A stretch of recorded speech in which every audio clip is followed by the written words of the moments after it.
Okay guys, the next strike we're going to look at is the basic jab. Now, oftentimes people see the jab and they think you have this giant, huge long stick. Why on earth would you ever jab with it? I would only swing. Certainly sword-like swings, whether they're done with a separated grip like a katana or more like an Indian lathi, are fantastic and extremely instinctive. In fact, if you look at any of the footage, particularly of the riots and the enforcement in India during COVID quarantine, you will see the police there using the lathi, very, very minimally trained, generally striking unarmed civilians, and the only strike you almost always see is this huge whipping, wailing action, which speaks to the fact that even an unskilled, untrained individual will naturally revert to that power shot. If we look at things like civilians, store owners, for example, defending against robbers using brooms or mops or sticks, we now see a little bit more variety. You'll certainly still see the over-the-head two-handed swing. You'll see more staff split grip with the hand sliding, and you will see poking, especially with like a walking stick. If somebody doesn't have as much mobility, poking and spearing can be quite natural. So jabbing, while perhaps not as automatically reflexive as a big ballistic swing, is still absolutely essential. And there are two fundamental ways that we're going to do it.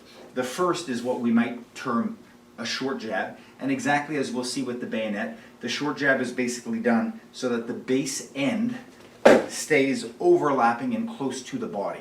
In Japanese parlance, they would talk about the hara, or the center of the body, and it was perceived as being kind of an energy center that transmitted to the wholeness of the being.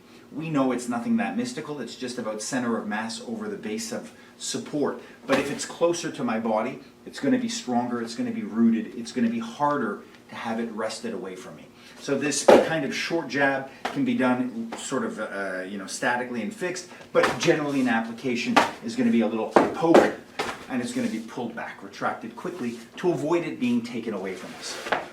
The long jab, as with the bayonet, as we'll see later on, exceeds the body. So the base end will pass the perimeter, of course giving us more reach. It can be done with different variations with rotations and squareness in the body.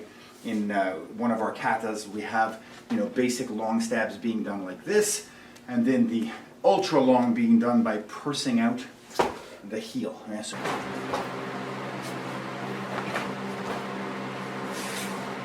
we have this nice long full extension, and then we can respond, and this is assumed to be against a long weapon. We can play with twisting our lead so that we can hit and jab with either end, but the jab is fundamentally going to just come from the body and pop into a target. It need not be the face, although the face is an amazing target. It can be the sternum, it can be a simple pushback. The pubis is also a very, very important one, which allows us to get good contact and just push that target back. A second variation, aside from this basic two-handed swing, is to slide. And you'll see this being taught somewhere in many styles. Usually it's done kind of as a fake or a setup for longer attacks.